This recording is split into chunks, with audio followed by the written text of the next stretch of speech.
After what couldn't be more than several minutes, I catch sight of our objective. This town is really pretty small.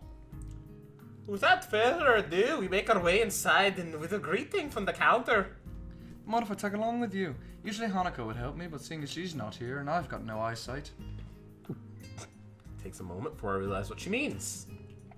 Considering she won't be able to read any of the labels without her eyes, I should help. That said, I can't shake the feeling that she's had this idea since I said I was coming here. Sure, it'd be my pleasure.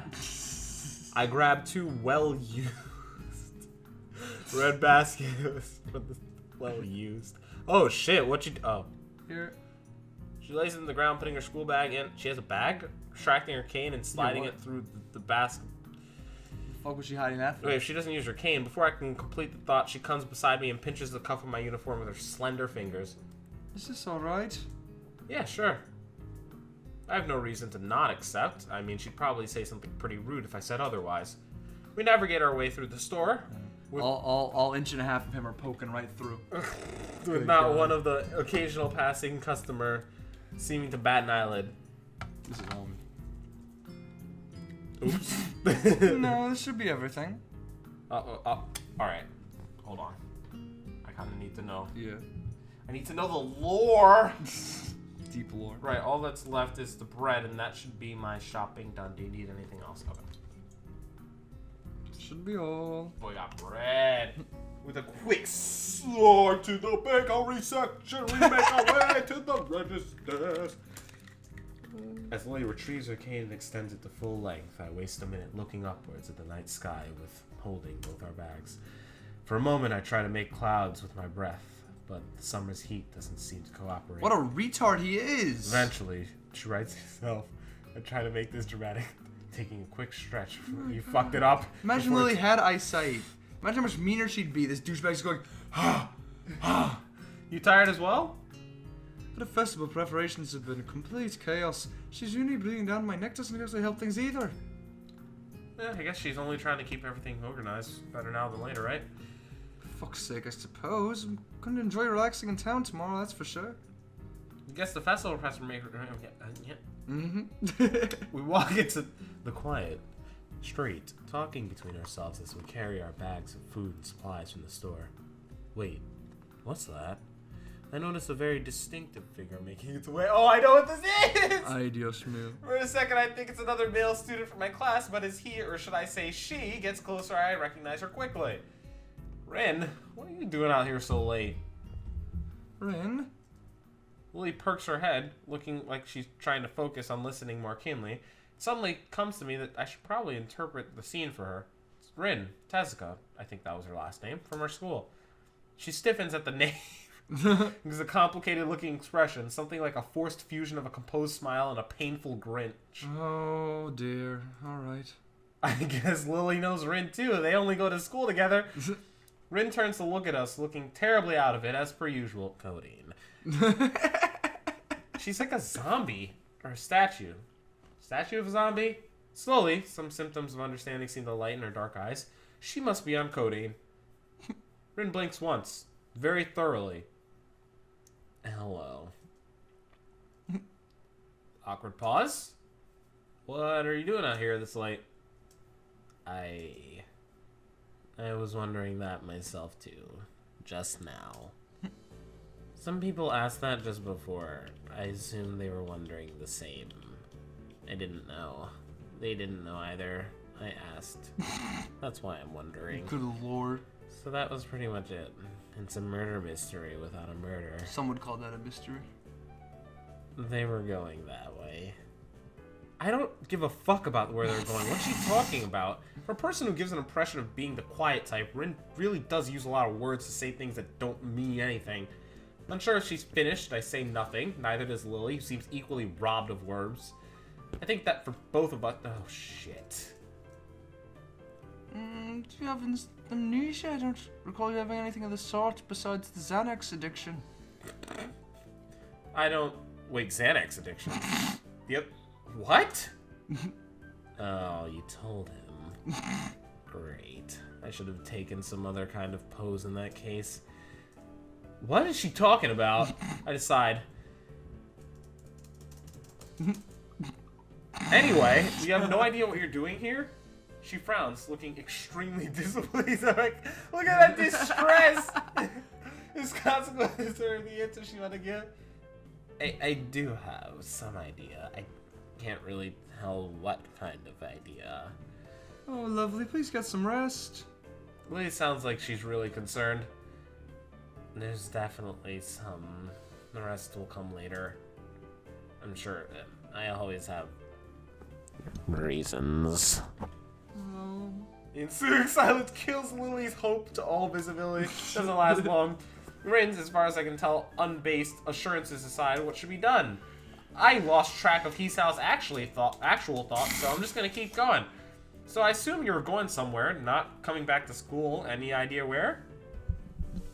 Her eyes widen in shock. She's high off her ass. Are you a mind reader? Is that your disability? That's unique. What? What the fuck are you on? Codeine. Oh. Well, at least you're straightforward. I mean, if you want to go back to the school, we'll take you. Great. She looks disappointed, though. Like Kenji, Rin appears quick to jump to completely irrational conclusions. Oh dear, what a comparison. Maybe it's something in the water here. I make a mental note to stock up on soft drinks. You know, this is the second time this week that someone asked me if I was a mind reader. Do I really get off that impression? Rin shrugs her shoulders. You know... Maybe you should come back with us to the school. You shouldn't be here on your own. Lily interjects just as I'm about to further debunk my alleged mind-reading capabilities. She sounds concerned. I have already said that, Hisao, you asshole. The paper-thin smile on her face boldly disguising that fact. Maybe she came to the conclusion as I did, for everyone's sake. I decided to let mind-reading topic drop because it's fucking stupid anyway. Yeah, Lily's right. If you can't remember, there's no point staying here. Right. We walk.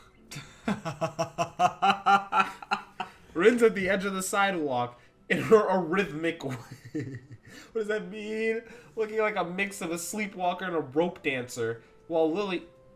A rope dance. So how's the mural going? We are going to get bad luck. Never talk about works in progress. Oh, it'll be wonderful. Bad luck. Tap step, tap step, tap step, tap step, tap step, tap step, tap step. Anything wrong, Lily? Tap step, tap step. Is everything alright? Alright? What do you mean? The fact that I can't interpret her incredibly vague question puts her off for a second. You seem like you're about to pass out, like you've got a heart condition or something, I don't know. Oh, fuck. I've been had! Ooh. There's a god, and her name is Hanyu. She will guide me to the correct answer. I sure hope so.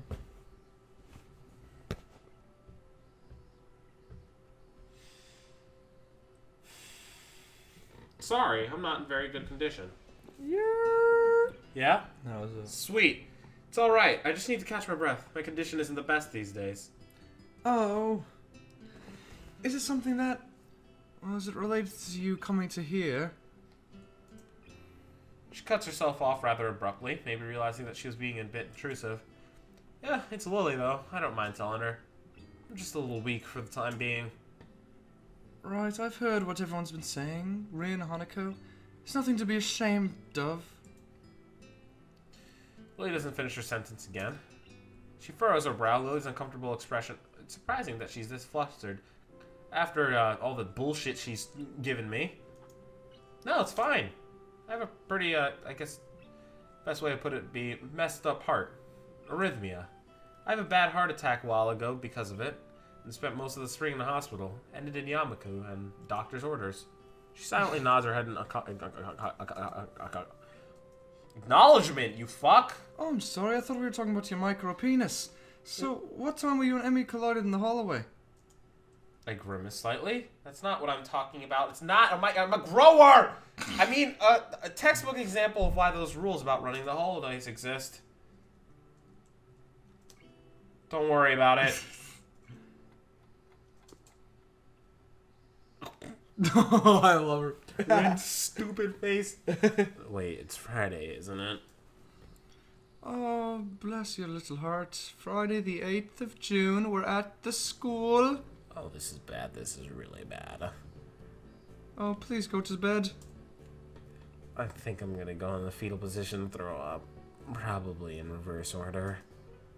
Oh, I worry about you, you know? No, nothing's wrong. It's Friday and nothing's wrong yet. This mural is going to need to be finished by Sunday. Everything's alright. The codeine's just wearing off. Do you have any drugs for time machine?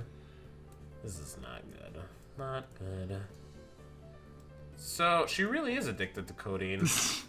Let herself go when she asked Lily for drugs. Rin keeps staring at her mural and looking mortified as she can. Leave me. I'm going to need the work for a while. I glance at Lily, expecting her to share an incredulous look with me as I roll my eyes. Then I realize she's not the one to kind of do that kind of thing. Leave me. We do, of course, not wanting to aggravate her anymore. It seems like she's finally coming down. There's a churning bad feeling in my gut. I really hope she doesn't enter the fetal position and throw up all over the mural. Should we call someone? She sounded like she was going into shock or something. She's a drug addict, Giselle. She's a drug addict. She's addicted to drugs.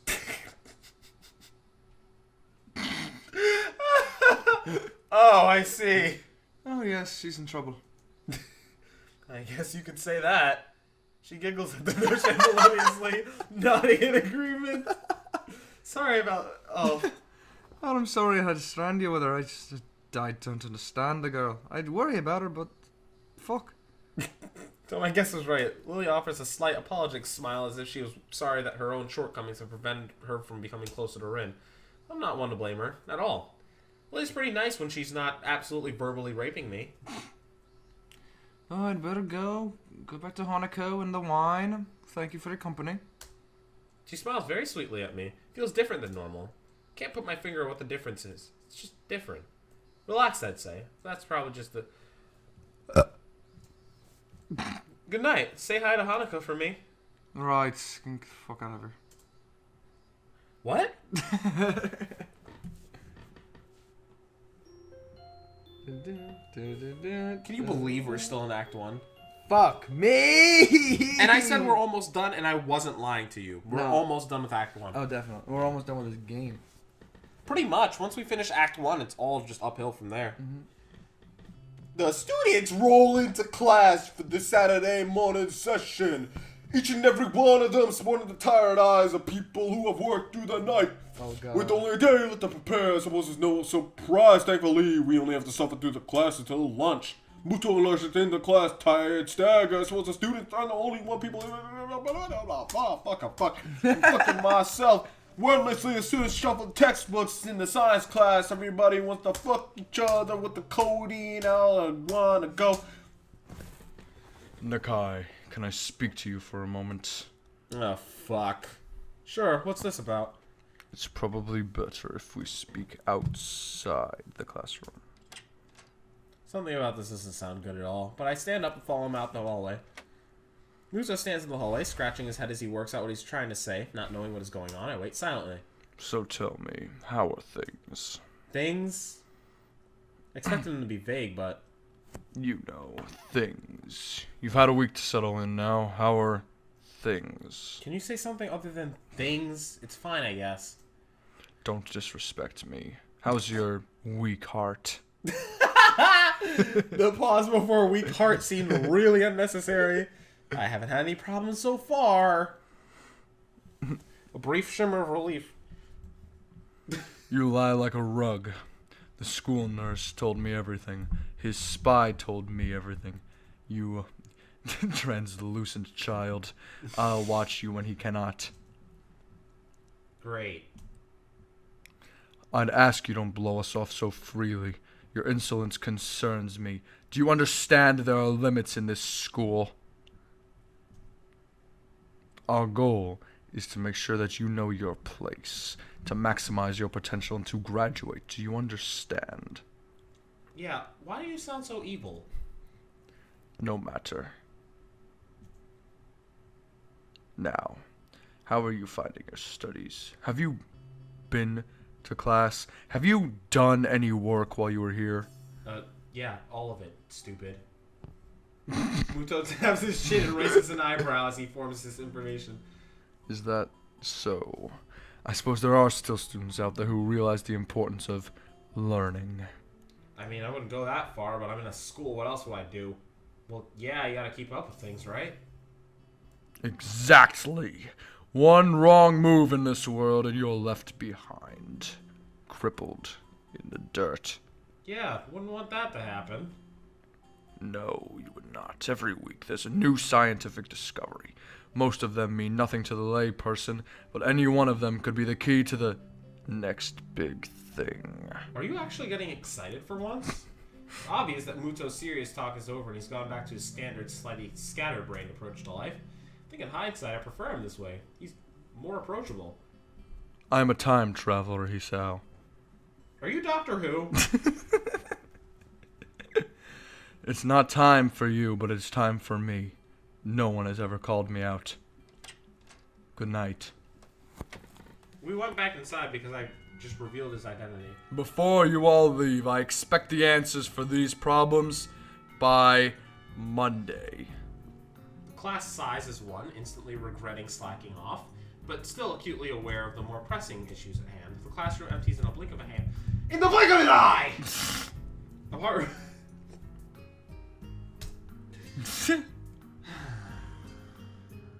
My business. You should have listened to music. Yes. Lily, tall as fuck. Hanako! Her name is Holy all shit. it takes to make Hanako jump up like a dog and run to Lily. They talk quietly for a moment, but it isn't long before Lily leaves down the hall and Hanako idles back to the classroom, taking her seat once again. I watch Hanako out of the corner of my eye out of sheer curiosity at the idea that the two would be separated. For a couple of minutes, she does nothing but sit with her chin in her hand, staring to the desk dejectedly. The boredom evidently becomes too much for her, though. Her slender frame, reaching into her bag and pulling out a small book. Come to think of it, this isn't the one I saw her reading at the library. She must be quite a fast reader to get through them at this rate. But why would Lily leave her into her vices? It seems to be quite out of the ordinary, going by Hanako's reaction. Oh, that's right, crikey, I think Lily mentioned something about going into town yesterday before I bumped into Rin. The thought of that walk makes me look outside. When I edit this, I'm going to want to kill myself. The bright sun and occasional people wandering around and enjoying the afternoon makes me yearn to get out of school, or at least do something other than sit here. Giving into one of my worst vices, procrastination. I decide that history is a subject best studied on a Sunday or a Monday, or on any day other than this. I want to kill him. I give a grunt as I lever myself out of my seat, briefly debating with myself whether or not to hang out with Kenji. Holy shit. It doesn't strike me as the enjoying the nice weather outside with others kind of person. Really. I guess I'll catch up with him later. Changing tacks. No!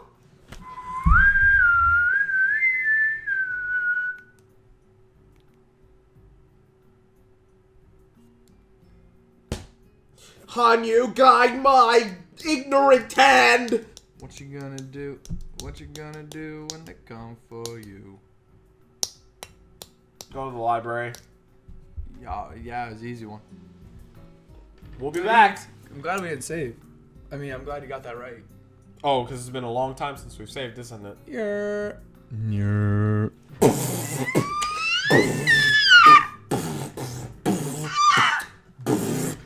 Where's Misha been?